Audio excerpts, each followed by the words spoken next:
Halo anak-anak, kita akan belajar tentang flora dan fauna di Indonesia. Indonesia memiliki kekayaan hayati yang sangat melimpah. Hal ini ditandai dengan ekosistem dan jenis makhluk hidup yang beraneka ragam.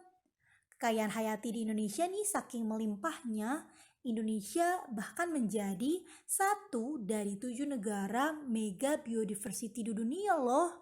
Wow, keren kan? Bu, negara mega biodiversity itu apa sih? Nah, negara mega biodiversity merupakan negara yang memiliki kekayaan hayati yang amat sangat tinggi. Ayo kita tepuk tangan sama-sama. Langsung aja yuk kita bahas tentang flora dan fauna di Indonesia. Baik anak-anak, langsung aja yuk kita masuk ke bagian ketiga dari sebaran flora dan fauna. Kali ini kita akan membahas tentang persebaran flora di Indonesia. Oke, kita perhatiin nih, Ibu munculin peta Indonesia. Bisa kalian lihat ya.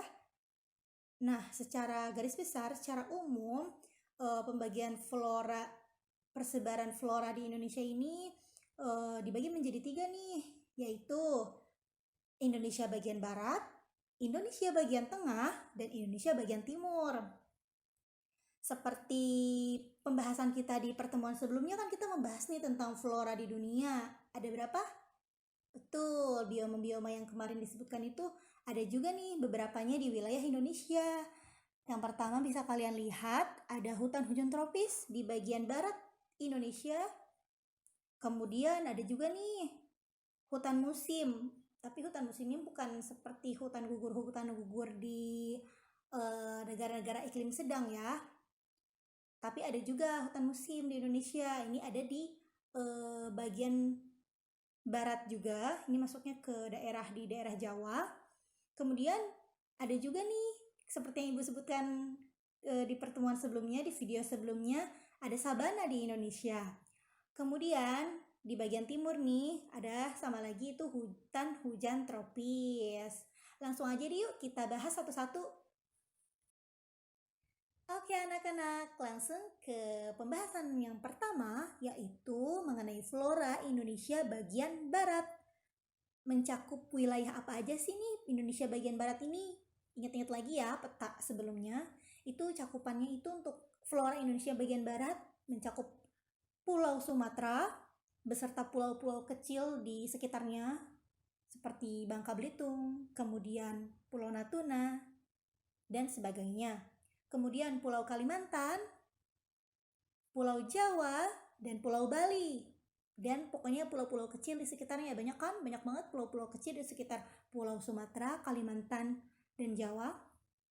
Kemudian, apa aja sih ciri-ciri fauna, apa aja sih ciri-ciri flora di Indonesia bagian barat ini? Yang pertama, ciri paling utama yaitu iklimnya itu iklim off atau tropis basah. Nah, iklim off ini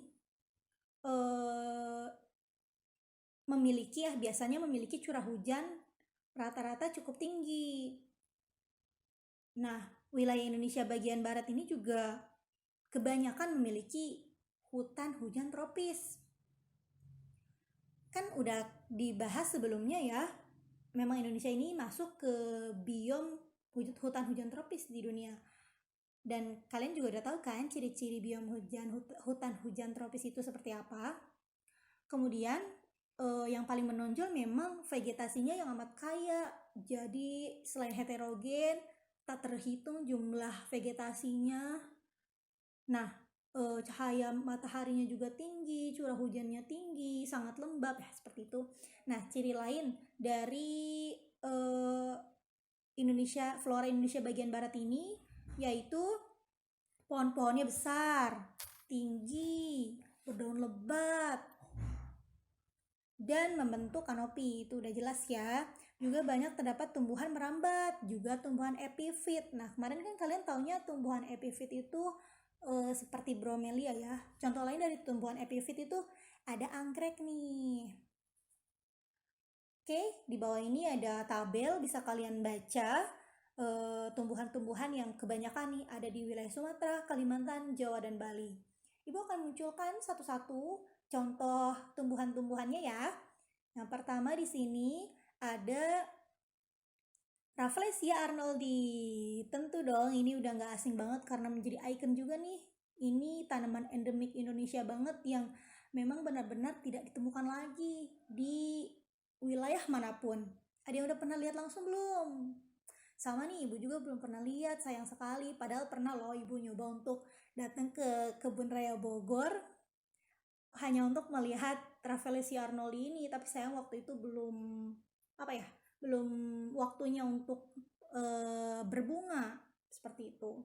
Di sampingnya ini ada bunga bangkai. Nah, sering menjadi kekeliruan karena memang banyak yang mengira bahwa Rafflesia arnoldi ini juga bunga bangkai karena sama-sama memiliki bau yang menyengat, padahal ini berbeda ya.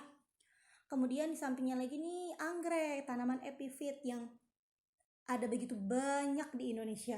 Sebarannya juga bukan hanya di bagian barat Indonesia aja, di bagian timur dan tengah juga ada. Tapi memang untuk anggrek sendiri kebanyakannya di bagian barat Indonesia. Terutama nih yang di atas ini anggrek khas banget Sumatera. Terus di bawahnya ini ada anggrek hitam khas Kalimantan. Kemudian di sampingnya lagi ada pohon cendana. Bisa sambil diperhatikan ya. Kemudian ada pohon kina. Dan di bawahnya lagi nih yang udah gak asing, ini pohon salak khas banget di Jawa. Dan terakhir ini ada pohon jati. Nah, ternyata di bagian barat Indonesia ini bukan hanya ada hutan hujan tropis saja ya, ada juga hutan musim. Tapi hutan musimnya berbeda dengan hutan musim atau hutan gugur yang ada di negara-negara iklim sedang. Untuk di Indonesia bagian barat sendiri, biasanya ciri-cirinya hutan musimnya itu tanamannya homogen, jadi sama semua. Nah ini kalau misalnya ada hutan musim di Indonesia, contohnya di Jawa Timur ya paling banyak, itu misalnya kebun ini nih, tanaman-tanaman jati semua. Dan pohon jati menjadi salah satu contoh pohon pohon di hutan musim karena memang akan menggugurkan daunnya ketika musim kemarau panjang, seperti itu. Oke, yang kedua yaitu flora Indonesia bagian tengah. Sebarannya ini ada disebutnya nih Kepulauan Wallacea. Kepulauan Wallacea itu mencakup apa aja sih? Yaitu Sulawesi, Maluku, dan Nusa Tenggara. Baik Nusa Tenggara Barat juga Nusa Tenggara Timur. Ciri-cirinya apa aja nih untuk flora Indonesia bagian tengah ini? Yang pertama, iklimnya atau tropis sedang. Dan ciri selanjutnya yaitu karena iklimnya iklim tropis sedang, maka curah hujannya juga kurang. Maksudnya kurang itu tidak terlalu tinggi seperti iklim off tadi. Jadi kurang lebih 60 mm per bulan. Jadi tidak tinggi curah hujannya. Kemudian vegetasi yang tumbuh di kawasan ini juga berasosiasi atau menyesuaikan dengan panas dan kering, seperti itu. Dan contohnya apa aja nih? Vegetasi sabana dan steppe tropis di Nusa Tenggara yang ibu sebutkan memang ya, kan ada nih sabana di wilayah Nusa Tenggara Barat di Sumba. Kemudian vegetasi hutan pegunungan di Sulawesi, vegetasi hutan campuran di Maluku, seperti contohnya apa aja nih? Pala, cengkih, kayu manis, kenari, kemudian kayu eboni dan lontar ya, banyak sekali. Juga banyak sekali contoh-contoh untuk tanaman di Indonesia bagian tengah ini. Khasnya sekali adalah tanaman rempah-rempah. Langsung aja deh ibu tunjukkan gambar-gambar tanamannya. Yang pertama ini ada pala, tanaman pala, ini tanaman rempah-rempah juga ya. Terus ada cengkeh nih, pala dan cengkeh ini dulu saat zaman penjajahan sangat diincar loh. Bahkan makanya di Maluku itu banyak sekali dijadikan apa ya, pusat untuk rempah-rempah itu sendiri diambil oleh para penjajah. Karena sangat kaya nih cengkeh pala banyaknya di wilayah Maluku. Kemudian apalagi nih, ini di bawahnya pohon kayu manis. Terus ini yang gak asing banget, yaitu pohon sagu. Kalian sering dengar kan kalau misalnya orang-orang timur Indonesia ini makanan pokoknya bukan beras, bukan nasi, tapi sagu. Nah, memang karena di wilayah sana itu banyaknya pohon-pohon sagu, bukan hanya di Maluku tapi di Papua juga ya. Tapi dua wilayah itu pokoknya yang paling banyak pohon-pohon sagu tumbuh, makanya makanan pokok mereka itu sagu. Kemudian selanjutnya pembagian yang terakhir atau yang ketiga yaitu flora Indonesia bagian timur. Wilayahnya itu mencakup mana aja nih? Mencakup Papua dan pulau-pulau kecil di sekitarnya. Apa aja ciri-cirinya? Yang pertama itu iklim atau iklim awe. Ibu takut salah bacanya ya. Pokoknya iklim ini adalah iklim kering. Nah, tadi kan iklim tropis basah, tropis sedang. Nah, ternyata di bagian timur makin kering ya iklimnya. Nah, untuk iklim kering ini memiliki curah hujan yang kurang dari yang sebelumnya tadi. Dari iklim yang terus iklim yang apa tadi yang kedua? Yang terakhir iklim awe ini iklim kering, makin jarang hujan lagi. Nah, wilayah Indonesia Timur juga sebenarnya terdapat sabana, tapi nggak banyak. Dan sabananya itu padang rumput yang luas, semak belukar, dan pohon-pohon rendah, seperti itu. Tapi juga di Indonesia Timur ini juga hutan hujan tropisnya juga banyak, apalagi hutannya masih belum terjamah ya, maksudnya masih sangat asri sekali hutan di Papua itu. Berbeda dengan hutan-hutan hujan tropis di wilayah barat Indonesia ataupun wilayah tengah. Maaf, tengah nggak ada ya, tapi wilayah barat Indonesia. Jadi masih sangat asri. Untuk tanamannya sendiri ini, flora-floranya ini akan ibu munculkan yang paling khas di Indonesia bagian timur ini. Yang pertama yaitu, tada, pohon apakah ini? Ada yang bisa nebak gak nih? Ya, kalau kalian bisa menebak, kalian keren sekali. Ini adalah pohon eukaliptus. Eukaliptus sudah nggak asing ya, betul sekali. Pohon yang dijadikan ini loh, minyak kayu putih. Nah, ternyata banyaknya di wilayah Papua eukaliptus ini. Bahkan tanaman eukaliptus ini juga mirip dan banyak terdapat di Australia begitu. Kemudian yang paling khas banget lagi di Papua yaitu ada pohon matoa. Nah, ini ibu munculkan ya gambarnya. Oke anak-anak, kita sudah masuk nih ke bagian terakhir dari sebaran flora fauna, yaitu yang keempat, persebaran fauna di Indonesia. Lagi-lagi Ibu akan menampilkan peta. Ya, jangan bosan-bosan untuk melihat peta ya di pelajaran geografi ini. Oke, di peta ini bisa kalian perhatikan. Ibu akan mengajak kalian untuk flashback ke pertemuan sebelumnya. Kan Ibu udah membahas nih, masih pada inget gak di bagian fauna dunia? Ya, ada seorang ilmuwan bernama Alfred Russel Wallace yang mengklasifikasikan persebaran fauna di dunia menjadi 6 bagian wilayah. Masih inget kan? Nah, Indonesia masuk bagian mana aja sih? Ayo, masih pada inget gak? Betul sekali. Ya, yang ada 2 bagian ya. Indonesia yang pertama ini wilayah barat Indonesia, mencakup Sumatera, Kalimantan, Bali, dan Jawa, itu masuk ke fauna oriental, betul. Terus bagian timur Indonesia mencakup ini apa? Maluku, pulau-pulau Maluku dan kepulauan Maluku dan Pulau Papua masuk ke tipe apa? Tipe oh iya, fauna Australian. Nah, coba deh kita lihat peta ya sama-sama. Kan Indonesia Barat masuknya oriental, timur masuknya Australian nih. Nah, kok bisa kayak gitu? Kok bisa kebagi? Kenapa nih Bu? Bisa kebagi-bagi seperti ini? Nah, jadi berdasarkan pengamatan dari Wallace ya, ilmuwan Inggris ini, Wallace berpendapat bahwa Sumatera, Kalimantan, Jawa, dan Bali pernah menjadi satu bagian dengan wilayah Asia lainnya, dengan benua Asia lainnya yang di atas sana. Jadi pernah nyatu gitu wilayahnya pada zaman dahulu kala. Nah, kok pernah nyatu? Emang dibuktiin dari mana, Bu? Nah, ada nih pembuktiannya anak-anakku. Dibuktikan dengan adanya perairan dangkal di sekitar pulau-pulau ini. Nah, Ibu munculkan, ini dia perairan dangkal. Jadi dulunya itu perairan dangkal ini yang kita sebut dengan nama paparan Sunda atau dangkalan Sunda. Jadi dulunya ini merupakan daratan. Tapi sekarang sudah tenggelam ya menjadi lautan, tapi menjadi dangkal gitu.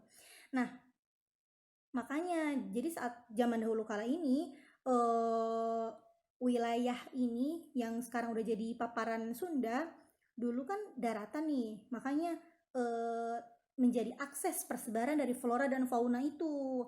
Gak heran kenapa hewan-hewan di benua Asia lainnya yang di atas sana mirip-mirip nih dengan hewan-hewan yang ada di Indonesia bagian barat ini. Begitu. Sama halnya dengan Indonesia bagian timur yang masuk ke fauna Australia ya kemarin saat penjelasan fauna dunia, di wilayah Maluku dan wilayah Papua juga nih terdapat dangkalan juga yang udah gak asing namanya, yaitu paparan sahul atau dangkalan sahul. Jadi sama dulu juga ini dangkalan. Jadi dulu ini sebuah daratan juga yang menyatu dengan Australia dan menjadi akses penyebaran flora dan fauna pada zaman dulu kala. Nah, makanya gak aneh juga, gak asing juga bahwa hewan-hewan atau fauna yang ada di Indonesia bagian timur ini mirip-mirip dengan fauna di Australia. Contohnya kayak apa? Kayak hewan-hewan berkantung ya, kan khas sekali Australia. Di Papua juga ada seperti itu. Terus bentar deh Bu, kita perhatiin nih petanya. Tadi kan barat udah masuk oriental, terus timur masuk Australian. Nah, mereka punya nama-nama masing-masing ya. Untuk barat, faunanya disebut fauna tipe Asiatis. Untuk timur, faunanya disebut fauna tipe Australian. Nah, apa ini yang di tengah-tengah? Bisa kalian perhatikan. Ini, jadi wilayah yang tengah-tengah Indonesia ini masuk ke, ini disebutnya wilayah Wallacea. Apa tuh Wallacea? Pernah dengar gak? Nah, jadi di antara paparan Sunda dan paparan Sahul terdapat perairan laut dalam. Ternyata lagi faktanya, bedanya dengan paparan Sunda dan paparan Sahul nih, perairan yang di tengah-tengah ini belum pernah kering, anak-anakku. Jadi alias ini nggak pernah jadi daratan sebelumnya, dari dulu udah laut aja gitu, udah dalam aja seperti itu, perairan dalam ya. Dan wilayah Wallacea ini makanya menjadi wilayah yang berbeda dari wilayah barat dan wilayah timur Indonesia. Nah, Wallace saat itu membuat garis nih yang memisahkan, membagi wilayah barat Indonesia dengan tengah, karena saat meneliti wilayah Indonesia ini ternyata hewan-hewan yang di barat berbeda dengan hewan-hewan yang ada di tengah Indonesia ini. Seperti itu, makanya dibuatlah garis pembatas yang disebut garis Wallace. Setelah itu ada juga nih ilmuwan lainnya, bukan hanya Wallace. Ini ilmuwan yang kedua ini bernama siapa? Ada yang tahu? Ya pokoknya Bu, namanya ada Weber-Webernya gitu. Nah, namanya Max Weber. Beliau ilmuwan dari Jerman yang saat itu juga meneliti, tapi setelah Wallace ya, dan menemukan juga fakta bahwa hewan-hewan yang di timur Indonesia itu berbeda dengan hewan-hewan yang ada di tengah-tengah wilayah Indonesia, seperti itu. Beliau membuat garis akhirnya bernama garis Weber yang memisahkan wilayah timur Indonesia dengan tengah, dan wilayah tengah ini disebut dengan apa? Ya, betul. Hewan-hewannya disebut Fauna tipe peralihan, seperti itu. Mencakup wilayah mana aja sih?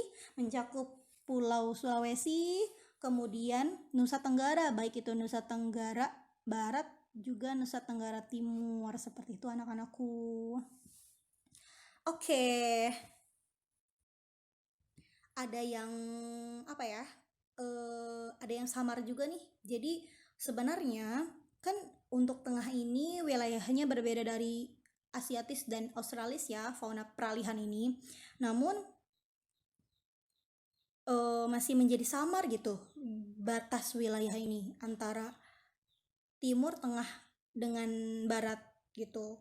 Kenapa? Karena ada beberapa fauna tipe Asia maupun tipe Australia yang beralih nih ke wilayah peralihan ini, dan mungkin bisa jadi disebabkan beberapa faktor ya, baik itu misalnya diangkut oleh manusia. Zaman dahulu kala mungkin manusia bawa-bawa hewan dari wilayah Papua ini atau wilayah Sumatera ke wilayah Sulawesi atau Nusa Tenggara itu untuk dijadikan bahan makanan, atau dipindahkannya hewan-hewan dari yang Asia, tipe Asia dengan tipe Australia ini ke wilayah peralihan untuk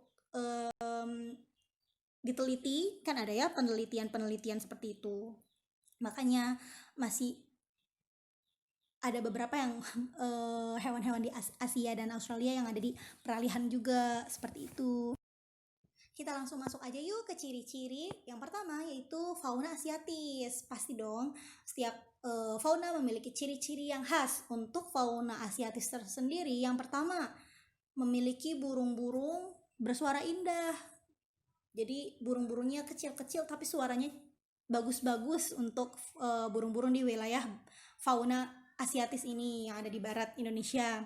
Terus ada banyak banget ikan tawar di fauna asiatis ini. Jadi ikan air tawar tuh sangat beragam. Contohnya ya, ada ikan belida dan masih banyak lagi ikan. Untuk burung yang bersuara indah contohnya apa? Kutilang, dan masih banyak lagi. Terus ada sedikit binatang berkantung. Jadi nggak sebanyak di wilayah timur, di bagian Asiatis ini juga ada hewan berkantung tapi sedikit. Kemudian banyak jenis kera. Contohnya ini apa? Ada orang hutan ya. Juga banyak mamalia besar. Apa tuh? Contohnya gajah, terus harimau, badak ya, seperti itu. Oke, langsung aja yang kedua. Ini ada fauna Australis yang ada di bagian timurnya Indonesia. Apa aja nih ciri-cirinya? Yang pertama ya, mamalia berukuran kecil. Apa nih contohnya? Koala. Muncul gambar koala. Jadi kalau misalnya di Asiatis yang di baratnya Indonesia itu khas sekali mamalianya besar-besar. Nah, kalau di bagian timur atau fauna Australis ini malah sebaliknya. Mamalianya berukuran kecil. Paham ya perbedaannya? Oke, kemudian ciri yang kedua itu burung berbulu indah. Nah, kita balik lagi tadi kan kalau di Asiatis burung-burungnya itu suara-suaranya yang indah. Nah, kalau di Australis burung-burungnya ini si bulu-bulunya yang cantik-cantik. Nah, seperti itu. Contohnya apa? Nih ada kakatua raja. Kemudian jenis ikan laut beragam. Nah, lagi-lagi berlawanan dengan Asiatis yang tadi ikan air tawarnya yang sangat beragam. Nah, kalau di timur atau di fauna Australis ini malah jenis ikan lautnya yang sangat beragam. Ini ada contohnya arwana Papua. Kemudian sedikit jenis kera. Nah, ini adanya contohnya walabi kecil ya. Dan terakhir banyak binatang berkantung. Ini udah sangat tidak asing ya. Ini ada kanguru pohon yang ada di Indonesia. Ini khas sekali kanguru pohon. Mirip kan dengan wilayah fauna-fauna di wilayah Australia itu banyak kanguru seperti itu. Dan yang terakhir yaitu fauna peralihan. Kita lihat yuk apa aja ciri-cirinya. Yang pertama, merupakan campuran dari fauna Asiatis dan Australis. Nah, yang ibu sebutkan tadi ya, jadi menjadi campuran gitu hewan-hewan dari Asiatis dan Australis adanya di fauna peralihan ini. Kemudian memiliki coraknya tersendiri atau khas, beda dari fauna-fauna lain ya. Apa nih contohnya? Nah, ini dia yang menjadi ikon dari Indonesia, kebanggaan kita, yaitu komodo. Kemudian tidak terdapat di bagian barat maupun timur. Nah ini dia, karena ibu bilang tadi, nih di fauna peralihan ini banyaknya hewan-hewan endemik nih yang gak ada nih di wilayah lainnya. Walaupun beberapanya juga udah mulai bercampur-campur, yang tadi ibu sebutkan juga ada beberapa faktor yang menyebabkan hewan-hewan di wilayah lain akhirnya beralih atau pindah jadi ada gitu di wilayah peralihan ini. Apa aja sih Bu contoh-contohnya? Ibu munculkan ya, ada ikan cakalang, maleo, anoa, kuskus beruang, dan ya komodo.